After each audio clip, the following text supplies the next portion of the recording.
સમજાયું હોય તો કહો, અને સમજ્યા હોય એ પણ મને થોડુંક બતાવો.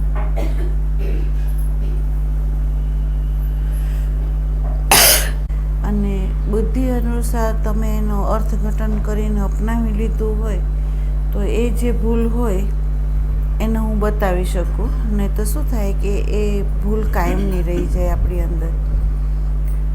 બીજું એક છે કે જ્યાં સુધી આપણી દૃષ્ટિ ક્લિયર ના થાય ત્યાં સુધી આપણી સાધના અંતર યાત્રા ન થઈ શકે. એટલા માટે આ તમને કહું છું. એટલે આમ કસોટી માટે નહીં, તમે જેટલું સમજ્યા હોય, જેટલું ના સમજ્યા હોય એ તમે મને બતાવો, એટલે હું તમને પાછી જ્યાં ભૂલ હોય એ હું સુધારી દઉં. ધારો કે વિષય હાલે છે તમારો, જાગૃતિનો વિષય હાલે છે, જાગરણ, બરાબર. આપણે એટલો આશયના માધ્યમ દ્વારા તમને એટલું સમજાવવામાં આવ્યું છે કે 3 વસ્તુનું સતત ધ્યાન દેવું અને 3 વસ્તુને પહેલાં લક્ષમાં લાવી લેવું. પછી આપણે ક્યાંથી કામ કરવાનું છે, કઈ રીતે કામ કરવાનું છે, કોણ કામ કરી રહ્યું છે એનું આપણને ભાન થાય, બરાબર. તો એ તમે બરાબર સમજ્યા છો કે નહીં એ મને તમે કહો, કે જેથી ભૂલ હોય તો હું સુધારી દઉં તમારી, બરાબર. એટલે બેનોય બોલે, તમે બોલો.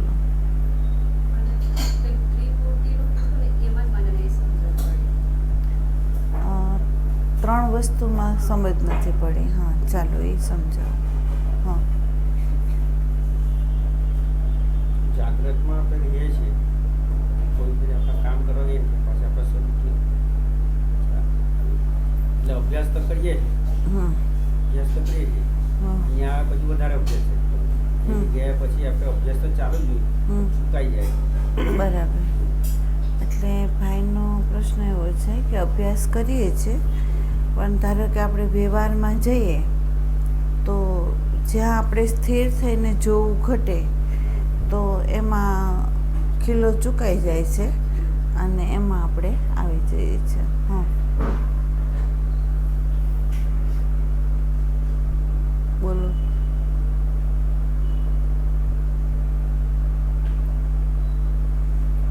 બીજા કોઈને?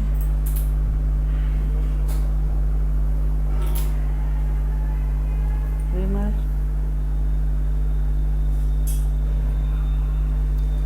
તમે બરાબર સમજ્યા છો બધું?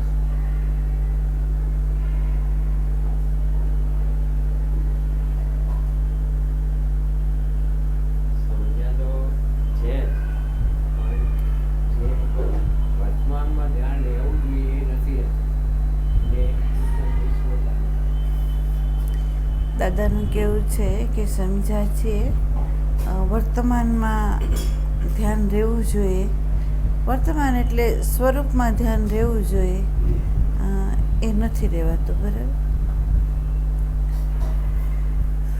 બેનનો પ્રશ્ન એવો છે કે 3 વસ્તુ જે છે એ સમજાતી નથી, બરાબર. સાધકે 3 વસ્તુ નહીં જ બરાબર સમજવાની છે. એ 3 વસ્તુ જો ન સમજાય ને તો આપણું જોવું, જાણવું અને કરવું એ 3 વસ્તુની અંદર અરાજકતા આવી જાય. આપણે જોવું, જાણવું અને કરવું એ 3ની અંદર અરાજકતા આવી જાય. બીજી રીતે આપણે એમ કહીએ કે એ જો જાણ્યું ન હોય તો દરેક પ્રવૃત્તિ જે છે એ હેતુ સાથે અહંકારના કેન્દ્રમાંથી જ થાય અને આ માનવ દેહ જે મળ્યો છે પરિધિમાંથી મુક્ત થવા માટે, તો એમાંથી આપણે મુક્ત ન થઈ શકીએ, કારણ કે આ 3 વસ્તુનું જ આપણને જ્ઞાન નથી, બરાબર. એટલે 3 વસ્તુની અંદર તમને એમ કહેવામાં આવ્યું છે કે જેમ આપણે એમ કહીએ કે સોનું હોય તો મૂળભૂત એનું જે સ્વરૂપ છે તે, અને એમાંથી ઉમેરીને જે ઘાટ ઘડાય છે તે, બરાબર. તો એ જે ઘાટ ઘડાય છે એ ઘાટની અંદર એને હાર, વીંટી, બુટ્ટી, બંગડી એવું આપણે નામ આપીએ છીએ, બરાબર. અને એ નામ આપીને આપણે જો નિરીક્ષણ કરતા હોય તો આપણને બધાને ખબર છે કે જઈએ છે તો સોનું લેવા, પણ એની અંદર આપણી જે વૃત્તિ છે એ ઘાટ ઉપર ઊભી છે અને આપણને જોઈએ છે કાં તો બુટ્ટી, કાં તો વીંટી, કાં તો હાર, બરાબર. એટલે આપણે એમ બોલીએ છીએ કે હું વીંટી લેવા જાઉં છું, હું બુટ્ટી લેવા જાઉં છું, હું હાર લેવા જાઉં છું, એમ કહો છો, બરાબર. એટલે તમે ત્યાં જાઓ છો એટલે તમે બુટ્ટી લો કે વીંટી લો, પણ એના જે રૂપો છે અનેક, એ રૂપને જોઈને સોની છે એ આપણને દામ નથી કહેતો, પણ સોનું કેટલું છે એ સોનાને લક્ષમાં રાખીને આપણને કિંમત કહે છે, બરાબર. આપણી નજર ઘાટ ઉપર છે, સોનીની નજર સોના ઉપર છે. જ્યારે તમે વેચવા જાઓ તો સોની હાર હોય, વીંટી હોય, બુટ્ટી હોય તો એની અંદર ભલે ને ગમે એટલી ડિઝાઇનો હોય, પણ એ ડિઝાઇન નથી જોતો, એ સોનું જુએ છે અને સોનાની અંદર કેટલું ભેળવેલું છે એનો બાદ એ કરી નાખે છે અને શુદ્ધ સોનાનો ભાવ આપણને આપે છે. એટલે સોનીની દૃષ્ટિ અખંડ સોના ઉપર છે, કુંભારની દૃષ્ટિ અખંડ માટી ઉપર છે, સંતની દૃષ્ટિ અખંડ ચૈતન્ય ઉપર છે. કારણ કે ચૈતન્ય જે છે એ તો એમને એમ હોય છે. ધારો કે સોનામાંથી હાર બન્યો હોય, પણ સોનું તો છે જ. સોનું જો અંદરથી કાઢી લો તો હારનું અસ્તિત્વ નથી. એવી રીતે તમે માટી કાઢી લો તો માટલું કે કુંડું કે એનું અસ્તિત્વ રહેતું નથી.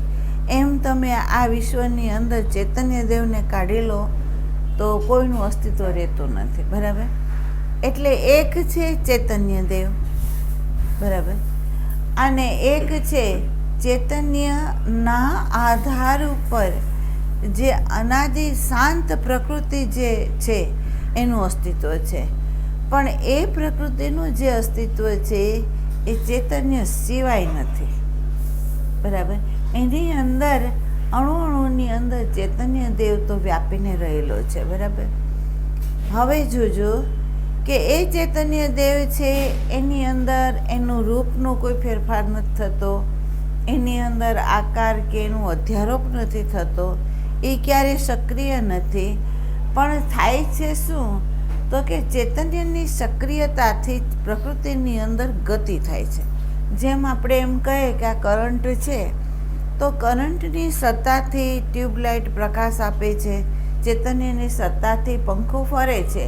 પણ પ્રકાશ અને પંખાનું જે ફરવું છે એ કરંટમાં નથી, બરાબર. આ ધ્યાન દેજો, કરંટનું જે અસ્તિત્વ છે એ ફક્ત પંખાને ને ટ્યુબલાઇટને ખાલી સત્તા આપે છે, પણ પ્રકાશવાનો જે સ્વભાવ અને જે તમે એમ કહો કે પંખાનો જે ફરવાનો જે સ્વભાવ છે એ સાધનમાં છે, સત્તામાં નથી, બરાબર. એવી રીતે આપણું ચૈતન્યનું જે અસ્તિત્વ આ બોડીની અંદર જે છે એ ફક્ત સત્તા આપવા પૂરતું જ છે. એની અંદર ન તો ફરવું છે, એની અંદર ન તો કરવું છે, ન તો એની અંદર પરિવર્તન છે, ન તો એનું આવન જાવન છે. કારણ કે અણુની અંદર એ ઠસોઠસ છે, બરાબર. એટલે એક છે ચૈતન્ય દેવ, બીજું છે જે આ પ્રકૃતિ એ હર પલ હર ક્ષણ ચૈતન્યની સત્તાથી એક ગતિ કરે છે અને એની અંદર હર પલ હર ક્ષણ પરિવર્તન થયા કરે છે. એ આજે છે એના જ જેવું એ કાલે નથી, બરાબર. એનો કાલની અંદર તરત જ ફેરફાર થઈ જશે, બરાબર. તો અહીંયા એમ કહેવામાં આવે છે કે જે ચૈતન્ય દેવ છે એની સત્તાથી પ્રકૃતિ છે એ ગતિમાન છે, પણ પ્રકૃતિની પોતાની અંદર એવી શક્તિ નથી કે સ્વયંભૂ ગતિ કરી શકે, બરાબર. એટલે એક ચૈતન્ય દેવના આધારે રહેલી પ્રકૃતિ અને ત્રીજું અંદર ભળે છે કે એ જે ધરતી હોય અને ધરતીની અંદર કોઈ પણ બીજ ન હોય તો તમને બધાને ખ્યાલ છે કે ધરતીની અંદર ગમે એટલો વરસાદ વરસે પણ એકે બીજ ન હોય તો અંકુર ન ફૂટે, પણ બીજ હોય તો અંકુર ફૂટે. બરાબર? તો એનો અર્થ એમ થયો કે આ વિશ્વની અંદર દરેક જે જીવ છે એના પોતાના અજ્ઞાન કાળે કરાયેલા જે હેતુએથી કર્મ છે એના ફળોને ભોગવવા માટે આપણને આ સાધન જે આપ્યું છે. તો ત્રીજી વસ્તુ છે અહીંયા તમારા કર્મના ફળો. બરાબર? એ જ્યાં સુધી કારણ રૂપે ન હોય ત્યાં સુધી આ કાર્ય કરે નહીં. બરાબર? હવે તમે જોજો, એટલે મેઇન અંદર એ છે કે જે કારણ છે ને એને લીધે જ આ ક્રિયાઓ થઈ રહી છે, એને લીધે જ સૂક્ષ્મદેહનું સાધન ઉત્પન્ન થઈ રહ્યું છે. અને એ જે સાધન છે સૂક્ષ્મદેહ, એને આ સાધન એટલા માટે લેવું પડે છે કે એના જે પ્રકારના કર્મ હોય એના ફળ એને ભોગવવાના છે. તો એ ભોગવે કેવી રીતે? તો આના માધ્યમ દ્વારા એ ભોગવે છે. બરાબર? એટલે અંદરનો જે સૂક્ષ્મદેહ જે છે એ જ્યાં સુધી એની અંદર અજ્ઞાનતા રહેશે ત્યાં સુધી એની અંદર અહંકારનું અસ્તિત્વ રહેશે. અને આ અહંકાર અજ્ઞાન છે એટલે આ અહંકાર સંસ્કાર અને સ્મૃતિ સાથે તાદાત્મ્ય થઈને એ જ્યારે હેતુ સહિત કર્મ કરવા જાય છે ત્યારે એના ફળો એને લાગુ પડી જાય છે. બરાબર? તો આ જે શરીર આપણને મળ્યું છે એ એવું છે કે જેમ કિલ્લો હોય અને કિલ્લાને એક જ દરવાજો હોય અને કોઈ વ્યક્તિ અંદર આંધળો હોય અને એ અંદર વયો જાય તો એને નથી ખબર દરવાજો ક્યાં છે, પણ દેખતો હોય તો એને ખબર છે કે અહીંયા દરવાજો છે, અહીંથી નીકળી જવાય આ કિલ્લામાંથી. બરાબર? પણ જે સુરદાસ હોય એને તો ખબર નથી, એટલે એને પૂછે કોઈને કે ભાઈ મારે આ કિલ્લામાંથી બહાર નીકળવું છે તો મારે ક્યાંથી નીકળવું એમ. તો કોઈ ભાઈ હોય તો એ એમ કે ભાઈ તને દેખાતું તો નથી પણ તું એક કામ કર, કિલ્લાની જે દિવાલ છે એને તું હાથનો સ્પર્શ કરતો કરતો કરતો કરતો તું હાલ્યો જા, જ્યાં દરવાજો આવશે એ તને તારો હાથ જ બતાવશે અને એ હાથ જે તો તને બતાવે ત્યાંથી તું બહાર નીકળી જશે. બરાબર? એમ કહે છે કે એ સુરદાસ ભલે હાથ પકડી પકડીને આમ હાલી રહ્યો હતો અને જ્યાં દરવાજો આવે છે ત્યાં જ એને ખુજલી ઉપડે છે અને એ તો ચાલતો જ રહે છે એટલે દરવાજો ચૂકી જાય છે. બરાબર? હવે દરવાજો ચૂકી જાય એટલે પાછો એ ફરે. બરાબર? જ્યાં સુધી એને ખુજલી રહેશે ત્યાં સુધી એ દરવાજો ચૂકશે. બરાબર?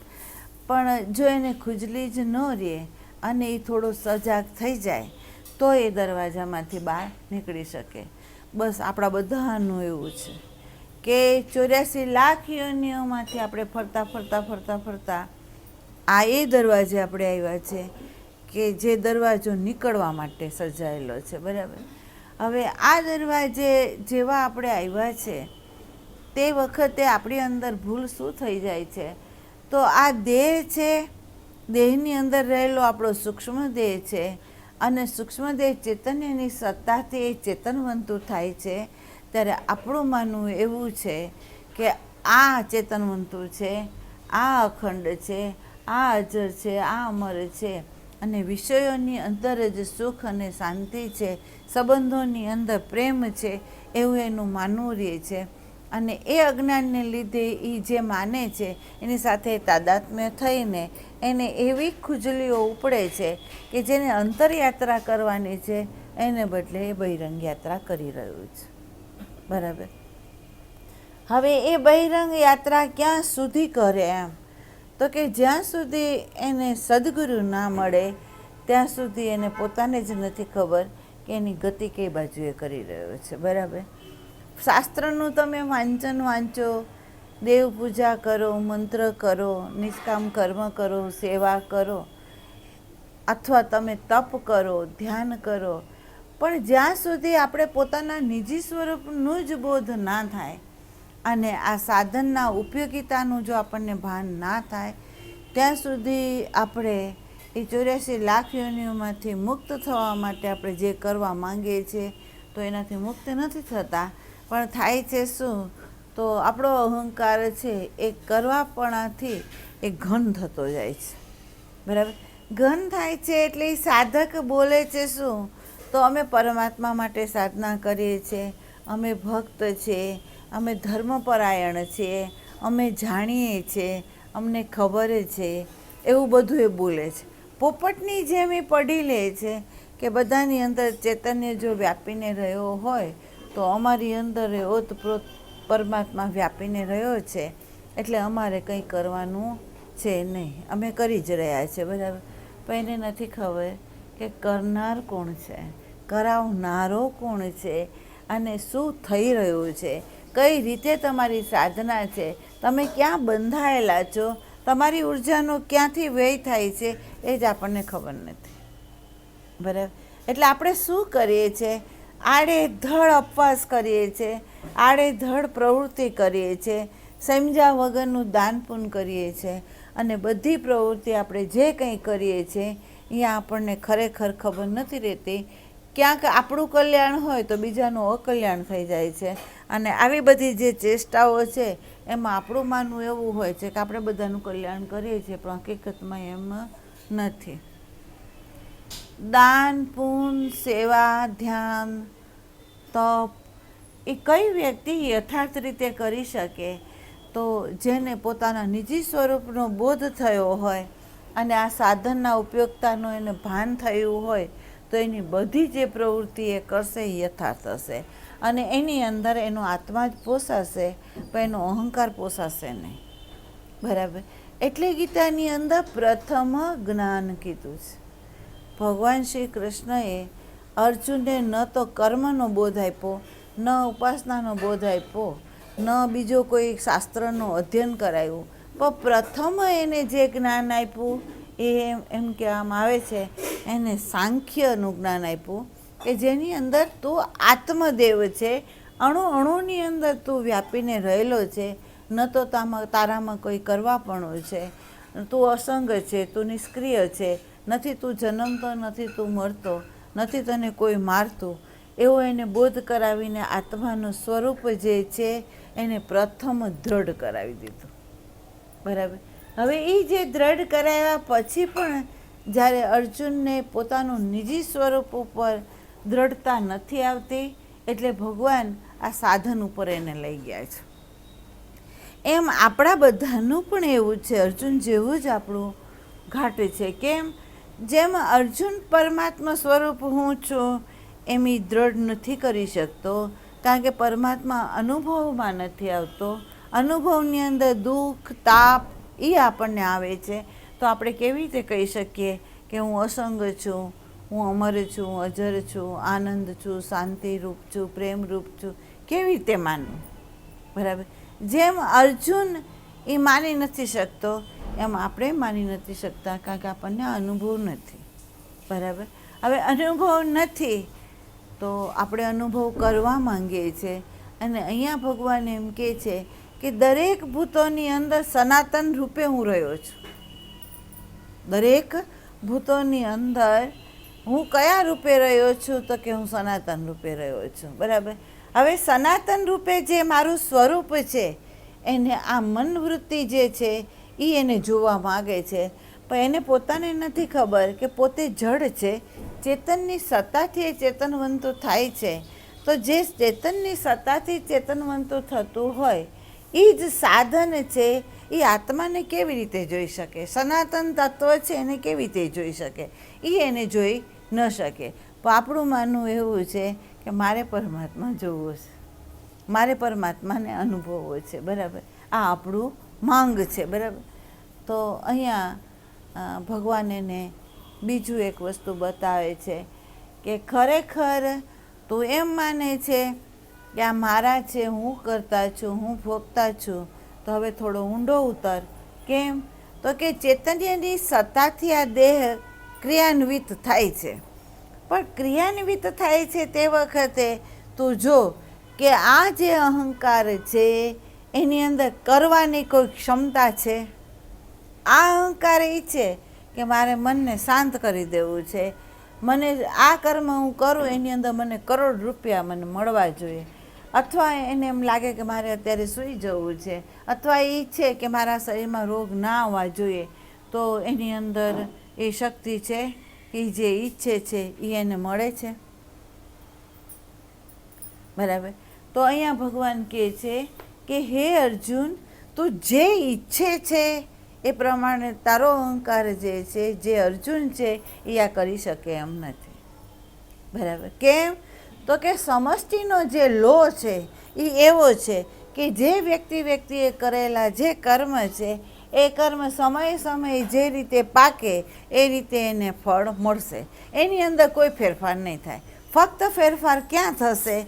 તો કે જે અજ્ઞાન જ્યાં છે, જે અજ્ઞાનનું સામ્રાજ્ય છે ત્યાં જીવ રુદન કરીને એને ભોગવે છે, અને જ્યાં જ્ઞાનનું સામ્રાજ્ય છે ત્યાં પોઝિટિવ ભાવની અંદર એને ખબર પડે છે કે ભાઈ આ મારા કર્મનું ફળ છે, એ મારે ભોગવી લઈશ તો જ આનાથી હું મુક્ત થઈશ, તો જ આ સૂક્ષ્મ દેહથી હું મુક્ત થઈશ, નહીં તો હું થઈ નહીં શકું.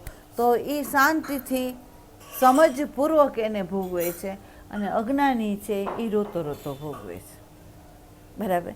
તો ત્રીજું જે પરિબળ છે એ સમષ્ટિનું છે, અને સમષ્ટિની સન્મુખ આપણે જે છીએ એ ફળ દેવા જ્યારે તત્પર થઈ જાય છે ત્યારે આપણે એના સાધન બની જાય છે, આપણે એના નિમિત્ત બની જઈએ છીએ, અને આપણા નિમિત્તના માધ્યમ દ્વારા આપણે આદાન પ્રદાન કરીએ છીએ.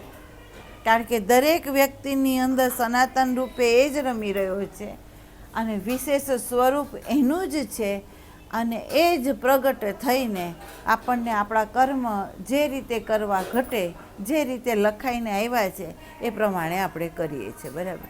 તો આ થઈ પરિધિ. બરાબર. પણ અહીંયા એમ કહે છે કે માનવ દેહ ભલે હેતુએથી કરીને આવેલા કર્મના ફળ હોય, એના ભોગવતા એ કેવી રીતે આ કેન્દ્રથી મુક્ત થાય, તો એને મુક્ત કેવી રીતે કરવું, એનાથી મુક્ત કેવી રીતે થવું, તો અહીંયા આપણને સંતો બતાવે છે કે પ્રથમ તું તારા નિજી સ્વરૂપમાં આવી જા. જ્યાં સુધી તારા મૂળભૂત સ્વરૂપને તું નહીં ઓળખે ત્યાં સુધી તું કોઈ પણ પ્રવૃત્તિ કરશે એ પ્રવૃત્તિની અંદર હેતુ હશે ન હશે. બરાબર. એટલે એને મૂળભૂત સ્વરૂપ જે પોતાનું છે આત્મદેવ, એ પહેલું એને ભાન કરાવે છે, અને એને શું કહે છે? સતત અનુસંધાન એની જોડે જ કર. તારું સતત અનુસંધાન ક્યાં હોવું જોઈએ? તો તારું જે મૂળ સ્વરૂપ છે એની અંદર તારું સતત અનુસંધાન હોવું જોઈએ. અને અભ્યાસ શું કરવાનો છે? તો કે એનો નથી કરવાનો. જેનું તમે અનુસંધાન કરો છો એનો અભ્યાસ નથી કરવાનો, પણ અભ્યાસ કોનો કરવાનો છે? તો કે તમારી અંદર જે નામ અને રૂપવાળો જે અહંકાર છે, જે વ્યવહાર માટે આપવામાં આવ્યો હતો, એ વ્યવહાર જ્યારે કરવા તત્પર થાય છે ત્યારે તમે એનો અભ્યાસ કરો કે કયા કેન્દ્રમાંથી કયા સંસ્કારને કઈ સ્મૃતિ લઈને એ કરવા તત્પર થયો છે, એ કોનો આધાર લે છે અને કઈ તરફ ગતિ કરાવવા માંગે છે, અથવા વર્તમાનની અંદર એ કોની સાથે તાદાત્મ્ય છે કે જે તમને વાસ્તવિક જોવા નથી દેતો, એનો બોધ એ કરાવે. પણ ક્યારે કરાવે? તો પેલું સતત અનુસંધાન સ્વરૂપ સાથે રહીને જો તમે આ ઓબ્ઝર્વેશન કરવા જાઓ તો આખી તમારી જે અહંકાર રૂપી જાત છે ને એનો અભ્યાસ થાય. બરાબર. નહીંતર એનો અભ્યાસ થાય નહીં. એટલે એમ કહે છે તારી જાતને જાણે. જાતને જાણે એટલે તારો જે અહંકાર છે એ અહંકાર કઈ રીતે કાર્યરત થઈ રહ્યો છે, કયા હેતુએ તે પ્રવૃત્તિ કરવા માંગે છે, કયું માનીને કરવા માંગે છે, એ શું સમજે છે, એનો બોધ તમને ત્યારે જ થાય કે તમે સ્વસ્વરૂપ જે તમારું છે, મૂળ સ્ત્રોત જે તમારું સ્વરૂપ છે, અહીંયા તમે જો અનુસંધાન રાખીને તમે અહીંયા જુઓ તો દ્રશ્ય છે તમારો અહંકાર છે, અને અહંકારના આધારમાં જ આખું વિશ્વ ઊભું છે. મૂળ અહંકાર છે અને અહંકારના મૂળના આધારમાં આખું વિશ્વ ઊભું છે. જો અહીંથી આ મૂળ ખરી જાય તો જગત જેવું છે નહીં, બધે પરમાત્મા વ્યાપીને રહ્યો છે એવો બોધ તમને થઈ જાય. બરાબર. તો સાધન છે એ સાધનનો કઈ રીતે ઉપયોગ કરવો એ પહેલાં તમારે સમજી લેવાનું છે.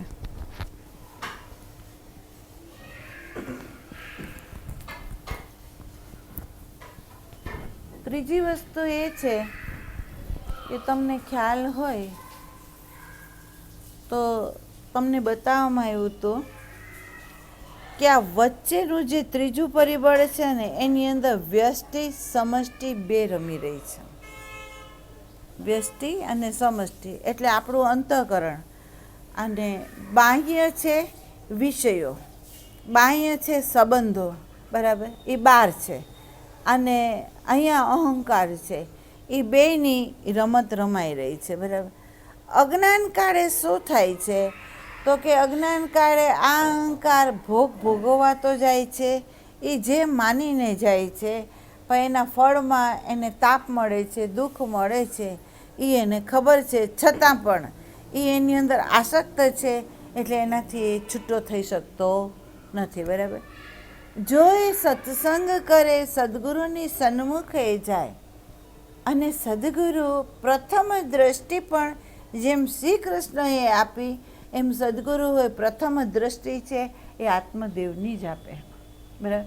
પછી આ સાધન જે છે એ સાધન કઈ રીતે કામ કરે છે એનો આપણને બોધ કરાવે, અને બોધ કરાવ્યા પછી એને કહે છે કે સાધન સક્રિય ક્યારે થાય. સાધન 24 કલાક એમ સક્રિય ન થાય, પણ તમારી અંદરથી જેવી ઈચ્છા પ્રગટ થઈ અને એ ઈચ્છાએ કામ કર્યું કે આને ગતિ આપવાનું, બરાબર. હવે એ ગતિ આપવાનું જ્યારે કામ કરે છે એ વખતે એ જે ગતિ કરે છે એ વખતે આપણું અજ્ઞાન શું કરે છે, એની ગતિ એટલા માટે છે કે એ ઈચ્છે છે સુખ, શાંતિ ને આનંદ, અને એ ત્રણ વસ્તુને ઈચ્છતો હોવા છતાં એ ગલત નથી. કેમ ગલત નથી? તો આપણું પોતાનું સ્વરૂપ એ છે, આનંદ આપણું સ્વરૂપ છે, પ્રેમ આપણું સ્વરૂપ છે, જ્ઞાન આપણું સ્વરૂપ છે. તો જે સ્વરૂપ હોય એની જ ઈચ્છા એ અભિવ્યક્ત કરે, બરાબર. પણ એનું અજ્ઞાન એ છે કે જેમાં માને છે એમાં નથી, જેમાં નથી એને ખબર ને એમાં છે, અહીંયા છે શોધે છે આમ, બરાબર. એટલે એને અંદર જવાનું છે અને એ જઈ રહ્યું છે બહાર, બરાબર. આ એનું અજ્ઞાન છે. તો અહીંયા આપણે સજાગ રહેવાનું છે કે ત્રણ વસ્તુ હોય તો ક્રિયા થાય છે, અને એ ક્રિયા સતત થતી હોય છે. બાયોલોજિકલ જે ક્રિયાઓ થાય છે એ આપણને બંધન કરતા નથી. જેવી રીતે આપણે એમ કહીએ કે બોડીને નાહવાનું હોય, ધોવાનું હોય, ખાવાનું હોય, પીવાનું હોય, સૂવાનું હોય, જાગવાનું હોય, અને બોડી પોતે અંદરથી એ અન્ન પચાવતું હોય, શ્વાસ લેતું હોય, અને એની અંદર જે જે ડેટા છે એ પ્રમાણે કાર્યરત થતું હોય, તો એની અંદર બંધન કે મુક્તિ નથી. એનાથી આપણે બંધાતા નથી. આપણે બંધાઈએ છે ક્યાં? તો આણે માંગ્યું ખાવાનું અને આપણા મને કીધું કે આવું નથી ખાવું, આવું ખાવું છે, બરાબર. જે ખાવાની અભિવ્યક્તિ તમે કરીને કે આ નહીં ને આ જોઈએ છે, ત્યાંથી બંધન શરૂ, કારણ કે ત્યાં પસંદગી આવી, બરાબર. આમાં નહીં, આ વિષયો મારે ભોગવવા છે, તો વિષયો પ્રત્યે તમને આસક્તિ આવી, બરાબર.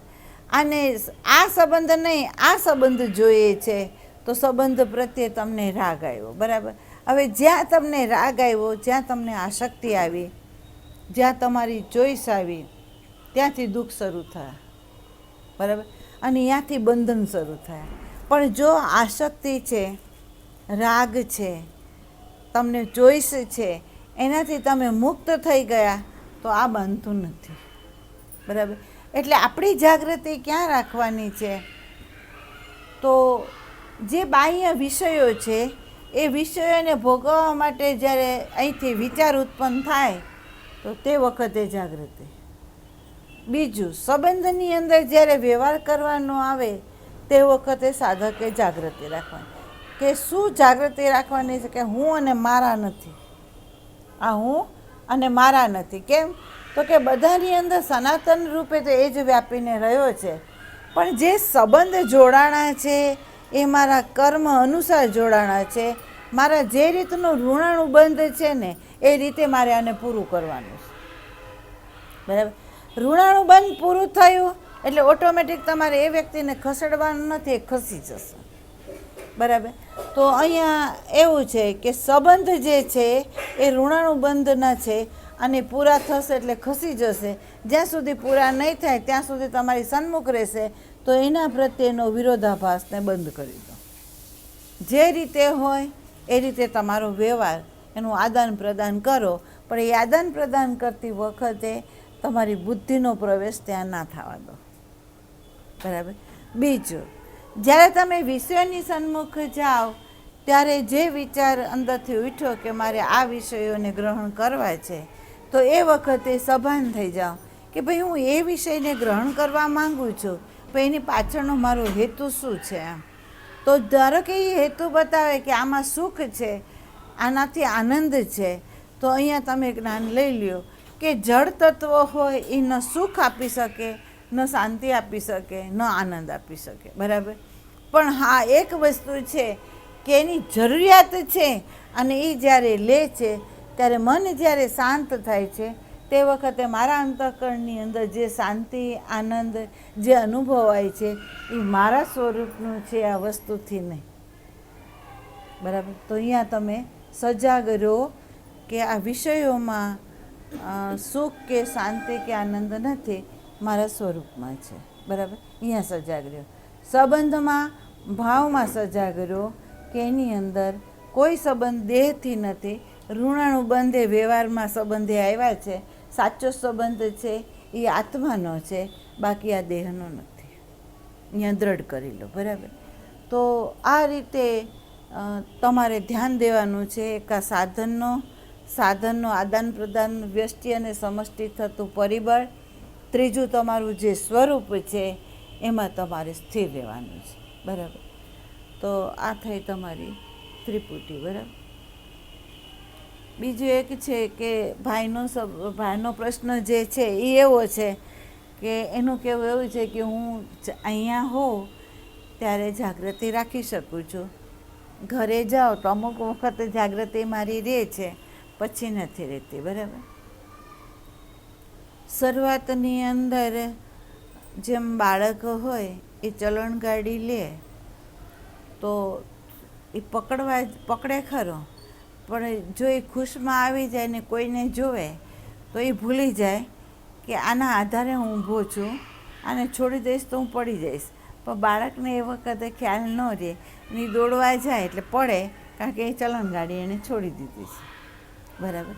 એટલે શરૂઆતની અંદર સાધકો જ્યારે ચાલવા જાય ત્યારે આનો અભ્યાસ ખીલાને પકડીને જ્યારે જોવાનો પ્રયત્ન કરે તો જેમ પનિહારી છે એ બેડું પકડીને હાલે, પણ જો એની વિસ્મૃતિ થઈ જાય તો બેડું પડી જાય. પણ એ જેમ જેમ બેડું પડતું જાય છે એમ એને ખ્યાલ આવતો જાય છે કે મારે આ ભૂલવાનું નથી, મારે એને પકડી જ રાખવાનું છે. એને ખબર પડે છે કે હું છોડી દઉં છું તો એ પડી જાય છે. બરાબર. તો મારે આને છોડી દેવાનું નથી. હું વાત કરું તો પણ મારે એને પકડીને વાત કરવાની છે. તો એને ખ્યાલ ક્યારે આવે? એને અભ્યાસથી ખ્યાલ આવે. બરાબર. તો આપણને એવું હતું કે ભાઈ ખીલો તો સહેલાઈથી પકડીને હું જોઈ શકીશ, પણ આપણે જ્યારે પ્રેક્ટિકલમાં આવીએ છીએ ત્યારે આપણને ખબર પડે છે કે એક ક્ષણ માટે આપણે ખીલો પકડી શકીએ છીએ, બીજી ક્ષણે તો પેલું જે પરિબળ બહારનું હોય એ આપણને એના પૂરમાં ખેંચી જાય છે. બરાબર. તો અહીંયા છે પ્રથમ અભ્યાસ લાંબા કાળ સુધી આનો કરો, ખીલામાં રહેવાનો. આપણે અભ્યાસ ક્યાં કરવાનો? જોવાનો પછી કરવાનો છે. પહેલાં તમે સતત વારંવાર તમે શું કરો? તો જ્યાં તમને સરળ પડતું હોય, શ્વાસ સરળ પડતો હોય, નાભી સરળ પડતું હોય, કોઈને આજ્ઞાકી ચક્ર સરળ પડતું હોય, તો વારંવાર તમારી વૃત્તિને ત્યાં લાવીને જેટલી ક્ષણ તમારે ત્યાં સ્થિર થવાતું હોય એટલી ક્ષણ તમે ત્યાં સ્થિર થાઓ. બરાબર. એને મજબૂત બનાવી દો. અને એક વખત જો એ મજબૂત થઈ ગયું પછી તમે જે કંઈ કરશો ને એમાં એ છૂટશે નહીં.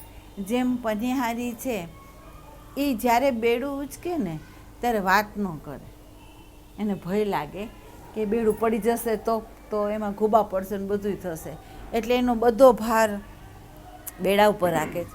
નટ હોય દોરી ઉપર જો ચાલતી હોય તો એને પોતાને ખબર છે કે હું સેજ ચૂકીશ ને તો પડીશ, તો એ આજુબાજુ ઘોંઘાટ થતો હોય એને જોવાની ઈચ્છા પણ હોય પણ એ જોતું નથી. કેમ? તો એનું ધ્યાન એકલી દોરી ઉપર જ એ રાખે છે કે જેથી એ પડી ન જાય. બરાબર. એમ અહીંયા આ સાધકે આપણે એક દોરી પકડી છે, આપણે એક બેડું લીધું છે, તો આપણી સતત વૃત્તિ ક્યાં રાખવાની છે કે જ્યાં તમે સાધન બનાવો છો, જે કેન્દ્ર બનાવવા માંગો છો, પ્રથમ અભ્યાસ એનો જ કરવાનો છે, પછી જોવાનું કરવાનું, પહેલાં નહીં. બરાબર. તો સતત તમે જ્યારે તમને 10 મિનિટ મળે, 15 મિનિટ મળે, જેટલી મિનિટ મળે, વારંવાર એ ખીલે આવવાની કોશિશ કરો. બરાબર. ધીમે ધીમે એને અભ્યાસ થઈ જશે, એને આ ખીલા વગર નહીં હાલે. બરાબર. અને જ્યારે એ સ્થિતિ એની આવી જાય, જેમ પનિહારી છે એને હવે ખબર પડી ગઈ કે હું અધ્ધર બેડું લઈને હાલી શકું છું, તો પછી એ આજુબાજુ જોવાનું શીખે, પછી ધીમે ધીમે બોલવાનું શીખે, ચાલવાનું શીખે, બધું શીખે. બરાબર. એમ આપણને એક ખીલો પકડતા જો આપણને આવડી ગયો તો પછી જોવાની કલા આપોઆપ આપણને આવશે. બરાબર. એટલે એની અંદર એ મૂંઝાતા નહીં. તમે એક વસ્તુ સમજી લેજો કે જે વ્યક્તિ થોડો વખતે જો સત્સંગની રુચિ રાખતું હોય, દૂરથી અહીંયા સુધી આવતું હોય અને એમાં એનું સ્મરણ રહેતું હોય, તો એ વ્યક્તિ અવશ્ય અંતરયાત્રામાં જઈ શકે. બરાબર. અહીંયા આપણો અહંકાર નથી પોસાતો, અહીંયા આપણે આત્માને પોષવા પ્રયત્ન કરી રહ્યા છીએ. એટલે આજે નહીં તો કાલે. બીજું, તમને લોકોને એટલો તો જરૂર ખ્યાલ આવ્યો હશે કે ધારો કે તમે અહીંયા નહોતા આવતા તો મને સારું લગાડવા તો નહીં કહેતા, પણ તમે બીજે બધે જતા હતા તે વખતે અહીંયા એ વ્યર્થતાનો ભાવ નથી કહેવા માંગતી. હું એટલું જ કહેવા માગું છું કે સાચી સમજ જ્યારે પ્રગટ થાય છે તે વખતે અને સાચી સમજ પ્રગટ ન થઈ હોય તે વખતે તમારો જે સ્વભાવ હતો તે અને જે વ્યવહારમાં બોલવાનું, ચાલવાનું, અમુક પ્રવૃત્તિનું એ એક જે સ્વભાવ હતો તે અને અત્યારે તમે અહીંયા આવો છો એની અંદર તમારા સ્વભાવમાં જે ફેરફાર થાય છે તે એ બેમાં તફાવત લાગે. અત્યારે આપણને શું લાગે? આપણી બુદ્ધિ નકામી છે, જવા દો એને. આપણે શું કહેશું? અત્યાર સુધી જે સમજ્યા છે એની પર ચોકડી મારી દો, આપણી બુદ્ધિ એ સમજી જ નથી. બરાબર. બીજું હા, એવું આપણે સમજ્યા. બરાબર. બીજું એક છે ચિત્તની ચંચળતા. બેઠું હોય છતાં ચિત્ત છે એ ચંચળ હોય, તો જે વ્યક્તિનું ચિત્ત ચંચળ હોય ને એ સ્થિર બેસી ન શકે. બરાબર. જો સંતની દ્રષ્ટિ તમે એમ ન માનતા કે એની દ્રષ્ટિમાં કંઈ વસ્તુ નથી હોતી. એ દરેક રોજ તમે આવતા હોય ને તો રોજ મારું નિરીક્ષણ હોય જ અને હું જોતી હોઉં કે આમાં ફેરફાર કેટલો થયો છે, કેટલો નથી થયો. તો આજે મને આનંદ છે અમુક વસ્તુનો કે જે લોકો અહીંયા આવતા થયા છે એની અંદર એની બોડી, ચિત્ત વૃત્તિ જેની શાંત થઈ હોય ને એ વ્યક્તિનું મુખારવિંદ અને એની બોડી બતાવી દે. એનું જે મુખારવિંદ હોય અને એની જે બોડી હોય ને એ બતાવી દે. શું બતાવી દે? તો તમે જોજો, તોફાની બાળક હોય એ સોફા ઉપર જો બેઠું હોય એક ક્ષણ એ સ્થિર ન બેસી શકે. એ કંઈક ને કંઈક કાં બોલે, કાં કંઈક ને કંઈક કરે, ઉઠબેસ કરે, કાં હલે ચલે, કંઈક કરે. પણ જે બાળક શાંત હોય તે આપણે શું કહીએ?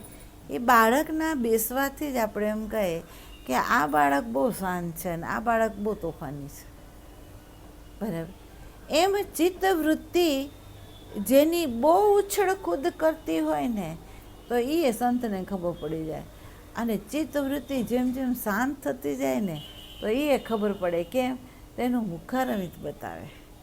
એનું જે મુખારવિંદ હોય ને એ બતાવે, એની બોડીની લેંગ્વેજ બતાવે કે આ ધીમે ધીમે ધીમે ધીમે ધીમે શાંત થતું જાય છે, બરાબર. હવે એ જે શાંતપણું છે ને એ તમારી બુદ્ધિના જ્ઞાનથી નથી થયું. જો સમજો, આ જે આપણું શાંતપણું છે ને એ બુદ્ધિના જ્ઞાનથી નથી થયું. એ આપણી જે ચિત્તવૃત્તિને શાંત કરવાનું કામ, આપણા પ્રાણને રિધમમાં લાવવાનું કામ, આપણા અંતઃકરણને નિષ્ક્રિય કરવાનું કામ એ કોણ કરે છે? આપણા બધાનો જે સદગુરુ છે ને એ કરી રહ્યો છે.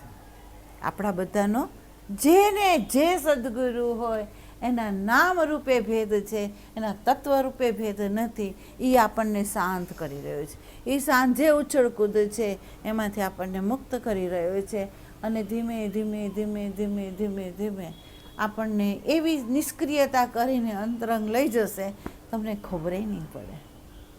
એમાં તમને કાંઈ ખબર નહીં પડે. એટલે કહે છે કે જીવંતતા જ્યાં છે એની સન્મુખતાની અંદર આપણું અંતઃકરણ છે એ આપોઆપ એ સ્થિતિ હવે જશે, બરાબર.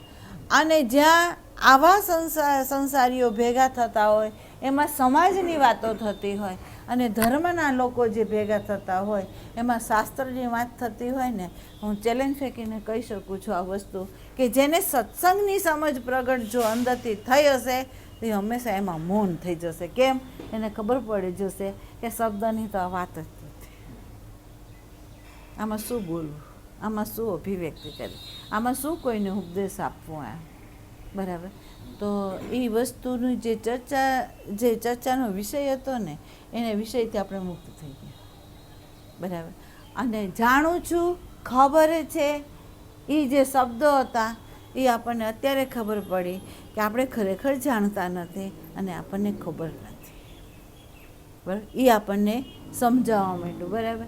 હવે એ જો સમજાતું હોય અને તમે આ નિષ્ક્રિય જેટલા થતા જશો એટલું એ વસ્તુ છે આપણી અંદર પ્રગટ થતું જશે, બરાબર. અને એ પ્રગટ કરીને ક્યાં લાવશે?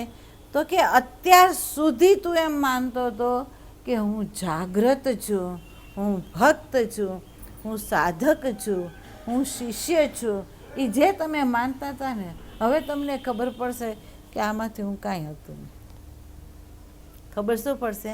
હું આમાંથી કાંઈ નથી. જોજો, અજ્ઞાનના આધારે તમે શરીરને મહત્તા આપીને બોલો છો તો પણ ખોટું છે. અને જો જ્ઞાન થયા પછી તો તમારે આ બોલવાનું જ નથી આવતું. કેમ? તો ભાઈ વૃત્તિ શિષ્ય છે, વૃત્તિ જે જાણે છે, વૃત્તિ જે સમજે છે, એ ખરેખર વૃત્તિના જે અનુભવમાં આવે છે એ તો પ્રકૃતિ છે. અહીંયા આત્મદેવ ક્યાં છે? જેને બોધ થયો એ પણ નહીં બોલે, અને જે બોલે છે એને બોધ નથી થયો એ સિદ્ધ છે, એ સિદ્ધ છે, બરાબર. તો આપણને આછો પ્રકાશ આપણી અંદર આટલો મળ્યો આપણને, શું કે આપણે અહીંયા કાચા છે, હજી અહીંયા કાચા છે, અહીંયા કાચા છે. એટલે મધ્યતાની અંદરના આછા પ્રકાશની અંદર પણ આપણને આટલું તો સમજાયું છે કે અત્યાર સુધી આપણે જે કંઈ કર્યું છે એ અહંકારના કેન્દ્રને રાખીને કર્યું છે. અહંકારનું કેન્દ્ર આપણે છોડ્યું નથી, અને એને છોડ્યા વગર જે આપણે પ્રવૃત્તિ કરી છે એ બધી એક દૃષ્ટિકોણે, અધ્યાત્મ દૃષ્ટિકોણે એ વ્યર્થ છે, અને વ્યવહારિક દૃષ્ટિકોણે એ સાર્થક એટલા માટે છે કે એણે એક કામ કર્યું. શું? તો કે શુભ કર્મનું ફળ સંતનો સંગ.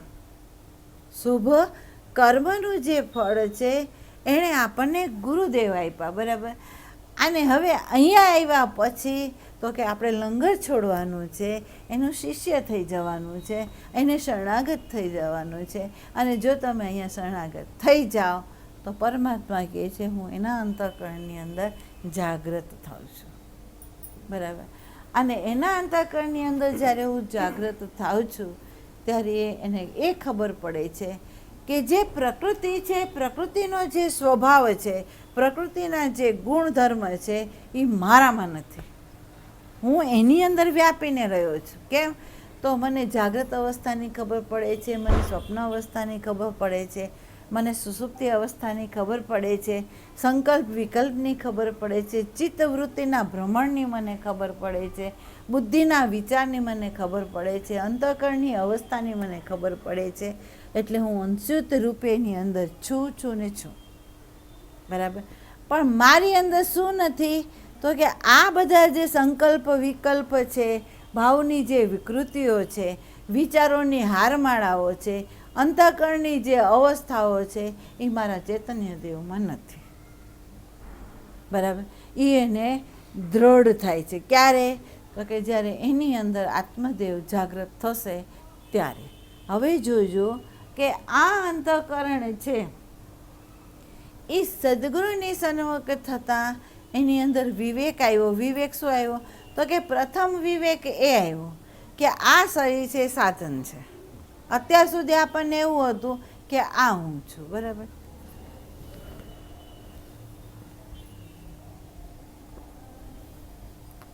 અત્યાર સુધી આપણને એવું હતું કે બોડી હું છું. બરાબર. હવે આપણને ખબર પડી કે બોડી હું નથી, બોડી મારું સાધન છે. એ ખબર પડી. બીજું એક છે કે અંદર સુખ દુઃખ થાય છે, એ આપણે એમ માનતા હતા કે મને થાય છે. હવે આપણને ખબર પડી કે સુખ દુઃખ અંતઃકરણને થાય છે, મને નથી થતું. બરાબર. એ ખબર પડી. બીજું ત્રીજી એ ખબર પડી કે આપણું જે સ્વરૂપ છે એના પ્રકાશમાં જ આ બધું દેખાય છે. એ ન હોય તો આપણને દેખાતું નથી. તો હવે જે આપણે માનતા હતા કે પરમાત્માને પ્રાપ્ત કરવાના છે, પરમાત્માને અહીંયા અંદર લાવવાના છે, તો આપણને ખબર પડી કે પરમાત્માને પ્રાપ્ત નથી કરવાના, પરમાત્માને અંદર લાવવાના પણ નથી. પણ કરવાનું શું છે? તો કે એની આડે જેટલા પડદા છે ને એ બધા ઉઠાડવાના છે. બરાબર. એની આડે જે કંઈ પરિબળો છે, જે મૂલ્યાંકનો છે, એને આપણને કાઢવાના છે. એનું હવે આપણને ભાન થયું. ક્યારે ભાન થયું? તો કે જીવન મુક્ત જે સંત હોય, જે સદગુરુ હોય, જે કેવલ્ય વર્તમાનની જ અંદર સ્થાપિત હોય, વર્તમાનમાં જ એનું હોવાપણું હોય, એ જ જે સંત છે એ જ આપણને આ બતાવી શકે, બીજો કોઈ બતાવી નથી. શાસ્ત્રનું અર્થઘટન બતાવી શકે, સાધન બતાવી શકે, પણ આ જે લો છે, આ જે પરિબળ છે, આ જે ગ્રંથિઓ છે આ પડી છે, એની ભૂલ આપણને બતાવી નથી શકતો. અને ભૂલ તે જ બતાવી શકે કે જેણે આ જોયું હોય એને. બરાબર. તો અહીંયા આપણને એક ખબર પડી. શું? તો આપણે ખરેખર સાધન છે સમષ્ટિના, આપણે નિમિત્ત માત્ર આદાન પ્રદાનમાં છીએ. અહંકાર કંઈ કરી ન શકે. ચૈતન્યની સત્તાથી આ બધું થાય છે એનો બોધ થયો. તો અહંકાર અત્યાર સુધી જે કહેતો હતો હું કરું છું, હવે એમ નહીં કે હું કરું છું. હવે એમ કહેશે હું તો નિમિત્ત માત્ર છું. બોડી લક્ષ્યમાં રાખીને ભગવાન શ્રી કૃષ્ણ અર્જુનને કહે છે કે આ યુદ્ધમાં તું નિમિત્ત માત્ર છે. અને તું નિમિત્ત કયા રૂપે છે? તો એને કહે છે કે તું ધર્મના રક્ષણના નિમિત્તે ઊભો છે. બરાબર. તો એમ કહે છે કે સંત સેવામાં, સત્સંગમાં, શુભ કાર્યની અંદર જો કોઈ સાધન નિમિત્ત હોય તો એને આપણે એમ કહીએ છીએ કે એનો સારથી શ્રી કૃષ્ણ છે, કારણ કે આવા શુભ કર્મની અંદર એ સહયોગી છે. બરાબર. અને સમાજના ઢાંચાની અંદર જે વ્યક્તિ જાય છે, એના સંબંધની અંદર જે વહે છે, એને જે નિમિત્ત બને છે એના જે શરીરો, તો આપણે સમજી લેવાનું કે આ જીવાત્માનું સામ્રાજ્ય છે, ત્યાં ભગવાનનું નથી. બરાબર. એટલે આટલો ફેર તમને વ્યવહારમાંય દેખાશે. કોની અંદર શ્રી કૃષ્ણ સારથી રૂપે છે, કોની અંદર જીવાત્મા પોતે સ્વયં હલાવી રહ્યો છે. તો એક સમાજના અનુકૂળ થાય છે, એક અહંકારને પોષતી પ્રવૃત્તિમાં એને સહયોગી છે, ત્યારે બીજી બાજુ એવું છે કે જે ધર્મનું રક્ષણ કરે છે અને આત્માને પોષતી પ્રવૃત્તિ એ કરાવે છે. તો સમજી લેવાનું કે આપણો સારથી અંદર બેઠો છે. બરાબર. તો એ સારથીના આધારે નિમિત્ત બનીને આ સાધનને જવા દેવાનું છે યાત્રામાં. બરાબર. અને એ યાત્રા જો એ નિમિત્તે તમારી થયા કરે અને તમે એની ગતિવિધિની અંદર ક્યાંય તમારી બુદ્ધિ કે મન કે ચિત્તને તમે ન લડાવો તો એ તમને સાગર સુધી જ લઈ જશે. સાગરથી વિમુખ તમને એ નહીં કરે. બરાબર. તો અહીંયા આપણને જે બતાવ્યું જાગરણ, તો જાગરણ અહીંથી શરૂ થાય. આપણને લાગે છે કે આપણે જાગીએ છીએ, પણ અહીંયા જાગતા નથી. કારણ કે અત્યાર સુધી આપણે બેહોશ હતા અને આપણે એમ માનતા હતા કે હું મારામાં થઈ રહ્યું છે, હું કરું. હવે આપણે જાગરણમાં આવ્યા, હું નથી કરતી, આ દેહમાં થઈ રહ્યું છે, દેહ સાધન છે, એને હું જે મારી વાસના હોય એ પ્રમાણે આ લઈ જાય છે. જો હું વાસનાથી મુક્ત થાઉં તો આ નિષ્ક્રિય થઈ જાય છે. બરાબર. તો એ જે ચેપ્ટર તમને ચાલ્યું એ ચેપ્ટરની અંદર સ્વરૂપની અંદર સતત અનુસંધાન રાખીને અભ્યાસ કરવાનો છે. અને જે અહંકારનો અભ્યાસ કરે છે, એની ઉપર જે કામ કરે છે, એને જે એનર્જી નથી આપતો, એનાથી જે અસંગ થઈ જાય છે, તો સમજી લો કે એની જાગરણની શરૂઆત થઈ ગઈ. બરાબર. એની સાધનાની શરૂઆત ત્યાંથી જ થઈ કહેવાય, ત્યાં સુધી નહીં. બરાબર. એટલે હવે એક બીજું ચેપ્ટર જે આપણે છે એ નવું છે, એ જરાક વાંચી લઈએ, પછી સોમવારથી ચાલુ કરીએ. આમાં પ્રશ્ન હોય તો હવે કહો. એટલે તમે મૂંઝાતા નહીં. તમે શ્વાસમાં રહીને જોવાનું શીખતા હોય તો ભલે, નાભીમાં રહીને જોવાનું શીખતા હોય તો ભલે. અત્યારે તમારે એક જ વસ્તુ રાખવાની છે, એક એરાને મજબૂત કરો. પછી એ બરાબર એમ થાય ને કે ગમે એવી પ્રવૃત્તિ થતાં તમે ત્યાં આવી જતા હોય ને તો સમજી લેવાનું કે હવે આ પાક્કું થઈ ગયું છે, હવે એ છોડે એમ નથી. બરાબર. એટલે વારંવાર પ્રવૃત્તિની અંદર જે તમારો ખીલો છે ને એને યાદ આવી જવો જોઈએ. બરાબર. બીજું એક સહેલો રસ્તો બતાવું તમને. એ તમને તે પહેલાંય મેં તમને કહ્યું હતું, પણ ખબર નહીં, એક બેન એની અંદર છે, અમુક બાળકીઓ છે એની અંદર કે એ ખરેખર એનાથી વિમુખ નથી થતી. તમને એમ કીધું હતું કે તમે અહીંયા આવો ત્યારે તમે સ્મરણ કરીને આવો તો તમારી અંદર શું પરિવર્તન થાય છે, એનર્જી કેવી રીતે તમારી અંદર આવે છે. શસ્ત્રદળ છે એની અંદર ધ્યાન દેવાનું અને તમારે જોવાનું કે એનર્જી કેવી રીતે આવે છે. બરાબર. થોડો વખત તમે આ અભ્યાસમાં જો રહો તો એ એનર્જી ધીમે છે ને તમારી તરફ ગતિ કરશે. અને તમારી તરફ ગતિ કરશે ને એટલે એ શું કરશે, એ રોજ હેબિટ પાડી દેશે. એટલે પછી એવું થશે કે તમે કંઈ પણ પ્રવૃત્તિ કરવા જાઓ ને, બેહોશ થાઓ ને, એટલે એ એનર્જી પ્રવેશ કરી જાય અને તમને યાદી આપી દે કે તું આ નથી, આ છું. બરાબર. તો સહેલામાં સહેલું જો પડતું હોય ને તો આ એનર્જીનું સહેલું પડે છે. તો જો ખીલો રહેતો હોય તોય સારું, ખીલો આપણે ન પકડાતો હોય તો તમે સ્મરણ કરો અને સ્મરણ કરીને જેવી એનર્જી આવે ને તો ધીમે એ એનર્જીને વારંવાર બોલાવ્યા કરો અને એમાં રહ્યા કરો. પછી એવું થઈ જશે કે એ આખું સર્કિટ બની જશે. અને એ સર્કિટ પછી તમે સહેજ ભૂલ કરશો ને કે સહેજ તમે તાદાત્મ્ય થશો ને એટલે એ પ્રવાહ તમારા શસ્ત્રદળની અંદરથી અંદર પ્રવેશ કરશે, આનંદના રૂવાડા ઊભા કરશે અને તમને યાદી આપી દેશે કે આમાં ન હોવું જોઈએ, અહીંયા રહો. ખ્યાલે જેમ આપણે કહીએ છીએ ને કે રેડ સિગ્નલ છે એ ભય બતાવે, એમાં આ એનર્જી છે ને આપણા સ્વરૂપની વિસ્મૃતિ થઈ હોય ને એટલે સ્મૃતિ કરાવી દે અને વ્યવહારની અંદર ભય છે એ બતાવી દે આપણને. તો આ પણ તમે કરો તો તમને વધારે સહેલું પડશે. બરાબર. એટલે તમે ધારો કે અહીંયા બેઠા હો ત્યારે તમે કેટલાક જાગૃત છો એ કહો.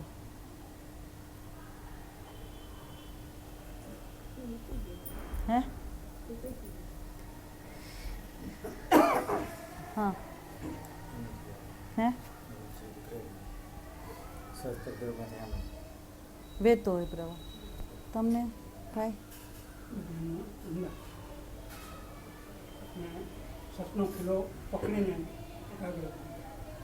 ના, હું શું કહું છું કે તમે અહીંયા બેઠા હો ત્યારે એનર્જીનો ફિલિંગ થાય છે નહીં? તો એમને થતો હોય એનું એક કારણ છે કે દાદા અને આ બે છે ને એના ફેસ એવા કહે છે એ શાંત છે. ભલે અહીંથી જાય એ જે હોય તે પણ અહીંયા આવે ને ત્યારે એનું ફેસ જે છે ને એ બતાવે કે શાંત એમ. એટલે એની અંદર એ પ્રવાહ તો જતો હોય જેને એની ખબર ન હોય. એટલે તમારે એક વસ્તુ ધ્યાન દેવાની કે અહીંયા 5 વાગ્યાથી આપણે જે શરૂ કરીએ છીએ એમાં અડધો કલાક જે ધ્યાનનો છે ને એ મહત્ત્વનો છે. એટલા માટે મહત્ત્વનું છે કે તમે ધ્યાનમાં બેસો ને ત્યારે મોસ્ટલી તમારે અહીંયા જ રહેવું, બરાબર. અહીંયા રહ્યો ને એ પ્રવાહ તમને આવવા માંડે ને તો પછી હાથમાં વયું જવાની, વૃત્તિને હાથમાં જવા દેવાની, એટલે જવા દેવાની. તો એ છે ને ઉતરે એટલે તમને ખબર પડે કે આખી બોડીની અંદર એ પ્રવાહ આવે છે. ખ્યાલ આવ્યો? એટલે તમને એ જો ખબર પડવા માંડશે ને તો તમારી અંદર એક અંતઃકરણ એવું સાધન બની જશે કે જ્યાં ચેતનતા હશે ને એનું જ્ઞાન કરાવશે, જ્યાં કંઈ નહીં હોય સૂકાપણું હશે ને તો એને બોધ કરાવી દેશે, બરાબર. એટલે પ્રમાણ તમારું અંતઃકરણ બનશે કે ખરેખર આ અનુભવી સંત છે કે અનુભવી નથી, આ મંદિરની અંદર પ્રાણ ઉર્જા છે કે નથી, એ તમારું અંતઃકરણ તમને બતાવશે. કોઈના કહેવાથી તમારે હાલવાનું નથી. તમારા સ્વયંભૂ જે સાધન છે એનું પ્રમાણ તમારે લેવાનું છે, બરાબર. બીજું એક છે કે તમને એક વખત મેં કહ્યું હતું કે ઘણા લોકોની અંદર ધારો કે તમે વંદન કરતા હો તો વંદન કરીને આપણે ભાગવાનું હોય છે. તો વંદન કર્યા પછી પણ તમે 5 મિનિટ તમારા શરીરની અંદર હાજર થાઓ અને વંદન કર્યા પછી તમારી બોડીમાં શું થાય છે એનું નિરીક્ષણ કરો, બરાબર. સંતનું આદાન પ્રદાન કઈ રીતે છે એનું તમને ભાન ત્યારે જ થાય કે તમારી મનોબુદ્ધિને છોડીને જ્યારે તમે ભાવથી એને વંદન કરો તો એ વખતે પરમાત્મા ઉતરીને આપણને આદાન પ્રદાન કરે છે. અને એ આદાન પ્રદાન કરે છે છતાં આપણને ખબર નથી રહેતી કે આપણને એણે કંઈક આપ્યું, બરાબર. તો એ વખતે વંદન કરીને ગમે ત્યાં ઊભા રહી જાઓ અને તમારી અંદર જુઓ કે શું કેવી રીતે એનર્જી અંદર આવી ગઈ એમ, અને કેવી રીતે તમને ભરી દીધી એનું તમને ખબર પડે, બરાબર. આનાથી બેહોશ નહીં થવાનું. એટલે નહીં થવાનું કે સત્સંગ આપણે ગ્રહણ કરીએ છીએ તો એની સાથે જે પરા છે એ પોતે એનર્જી લઈને આવે છે અને એ મૂળ સ્ત્રોતની એનર્જી છે. એ એનર્જી જે લઈને આવે છે એ શબ્દને ભીંજવીને, જેમાં આપણે એમ કહીએ કે કોઈ વ્યક્તિ હોય એ ગુલાબજાંબુને તળીને થાળીમાં મૂકી દે અને કોઈ વ્યક્તિ ગુલાબજાંબુને તળીને ચાસણીમાં નાખી દે, એ બેમાં તફાવત છે. જે ચાસણીમાંથી બોળાઈને બહાર આવ્યું એના અણુની અંદર ખાંડની મીઠાશ વ્યાપી ગઈ છે, બરાબર. અને જે ચાસણીમાં બોળાણું નથી એની અંદર માવાની જ સ્વાદ છે, બીજું કંઈ નથી, બરાબર. તો જે શાસ્ત્રમાંથી સીધું આવે છે એની અંદર તળાયેલા જે ગુલાબજાંબુ છે એના શબ્દો એ રીતના છે. પણ જે ચાસણીમાંથી બોળાઈને એટલે જે સત છે એનો સ્પર્શ કરીને જે શબ્દો આવે છે એ બોળાયેલા ચાસણીમાં બોળાયેલા જાંબુ જેવું છે. એ મીઠાશ સાથે આવે છે, બરાબર. અને એ મીઠાશ સાથે જ્યારે આવે છે ને ત્યારે આપણી સુધી જે પહોંચે છે ને, જે વ્યક્તિ જે સ્થાન ઉપર હોય, જે પગથિયે ઊભા હોય ને ત્યાંથી એને ઉઠાડે છે, બરાબર. એટલે એ શું કરે કે તમારા આખું જે અંતઃકરણ હોય એ જે સાધન હોય એને તમે ઘરે લઈ જાઓ એટલે તમે જુઓ કે તમારું સાધન શું કરે છે, એની કેવી પ્રવૃત્તિ થઈ જાય છે, એના કેવા વિચારો ઊભા થઈ જાય છે, એ કેવા વલણો કરે છે, એ કયા બીજોને બહાર કાઢે છે, એ તમને ખબર પડે. તમે અહીંયા બેઠા હો તો તમને એ ખબર પડે કે એના બધાય કુદાકા કેવી રીતે શાંત થઈ જાય છે, કેવી રીતે એ શ્રવણ કરે છે, કેવી રીતે એ સમજે છે, એ કેવી રીતે મૂળ સ્ત્રોતમાં સ્થિર થઈ જાય છે, એનું તમને ભાન થાય, બરાબર. તો આનોય આપણે કેર રાખવાનું, એમાંય આપણે બેહોશ નહીં થઈ જવાનું. કારણ કે તો તમને ખબર પડશે કે ગુરુનો સંગ અને સત્સંગ એ બેમાં કેટલો લાભ છે, અને સમાજનો સંગ અને માસનો સંગ એમાં આપણો કેટલો ગેરલાભ છે એ આપણને ખબર પડી જાય, બરાબર. એક છે ને એની 2-3 લીટી લઈ લો.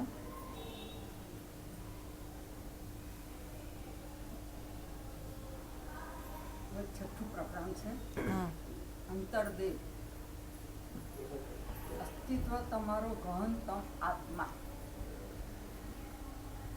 સવાલ છે, આ પૂર્વે આપણે અંતરમાં ઊંડે મૂળ ધરાવવાના યા શરીરમાં વાસ કરવાના મહત્વ વિશે કહ્યું હતું.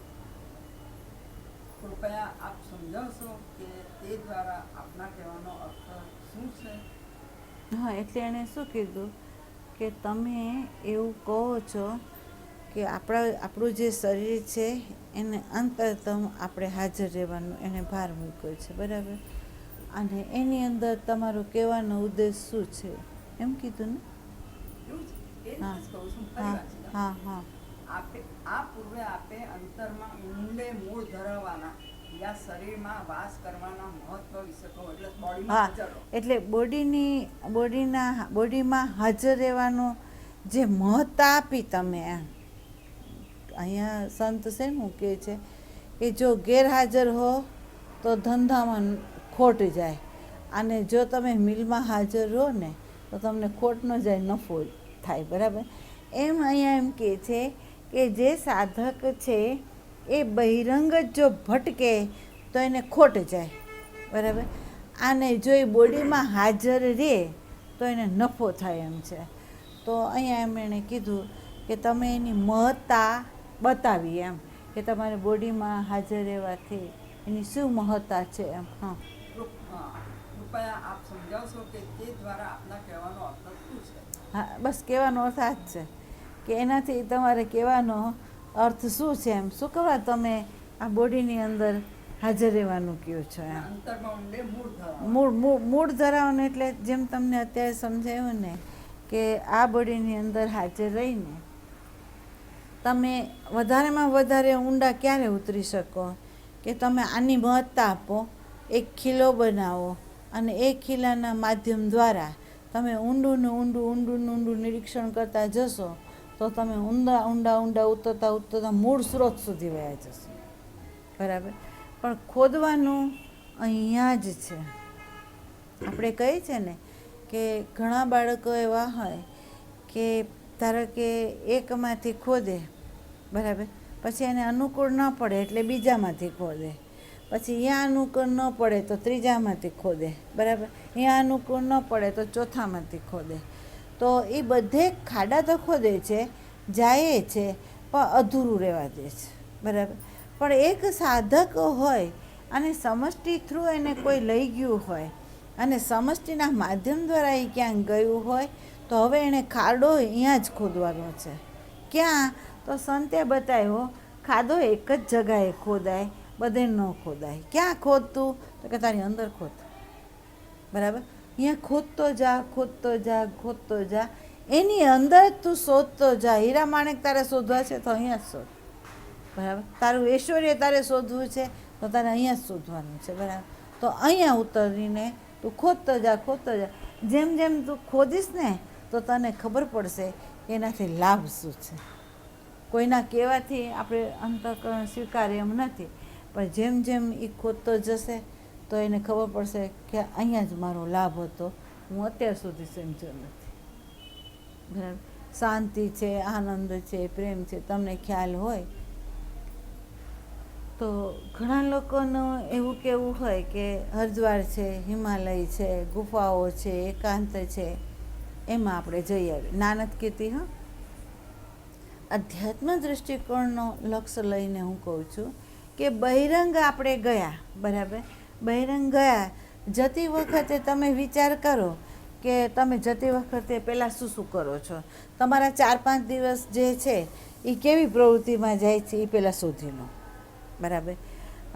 બધું પેક કરવામાં, બધી વ્યવસ્થા કરવામાં, બધી ખરીદવાની અંદર, બધી તૈયારીની અંદર 5-6 દિવસ તો તમે ગુમાવી દો છો, બરાબર? પછી તમે ત્યાં જાઓ છો તો શરૂઆતની અંદર અહીંના વાતાવરણથી ત્યાંનું વાતાવરણ ફેર પડે છે.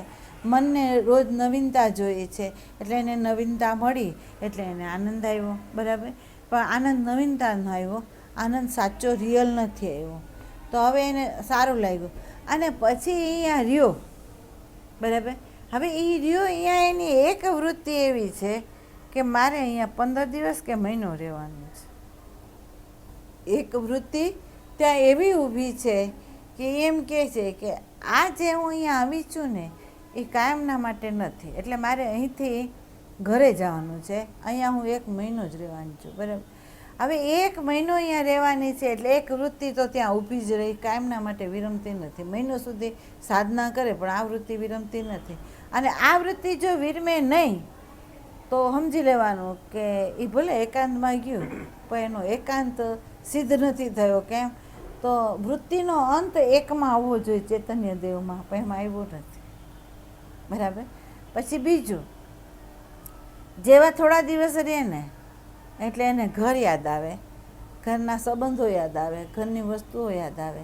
એટલે છેલ્લે એ જેવો ત્યાંથી 1 મહિનો સાધના કરીને અહીં આવે ને એટલે અહંકારને એણે પોઈસો, કારણ કે લોકોને કેવા થશે કે અમે 1 મહિનો રહી આવ્યા સાધના કરવા, બરાબર.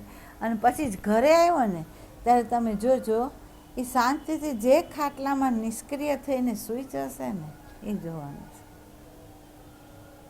બરાબર. ત્યાં એ પ્રકાશ નથી ફેંકતો કે ત્યાં મારી વૃત્તિને હું સુવાડવા માટે ગઈ હતી તો ત્યાં વૃત્તિ તો એમને એમ બની રહી છે. અહીંયા આવ્યું તો મેં એને પ્રયત્ન નથી કર્યો સુવાનો, પણ ઘર આવ્યું એટલે સૂઈ ગયું, નિષ્ક્રિય થઈ ગયું, બરાબર. તો આની ઉપરથી આપણને એક બોધ લેવાનો છે કે બધે ફરો પણ ઘરે આવ્યા પછી એની વ્યર્થતા એ બતાવી દે છે. એમ અહીંયા ગમે એટલી સાધનાઓ કરો પણ જ્યારે તમે આત્મદેવના ઘરમાં પ્રવેશ કરશો ને ત્યારે આ સાધનને એ વ્યર્થ બતાવી દેશે કે આ વ્યર્થ, આની જરૂરિયાત નથી, બરાબર. આ હું છું જ, બરાબર.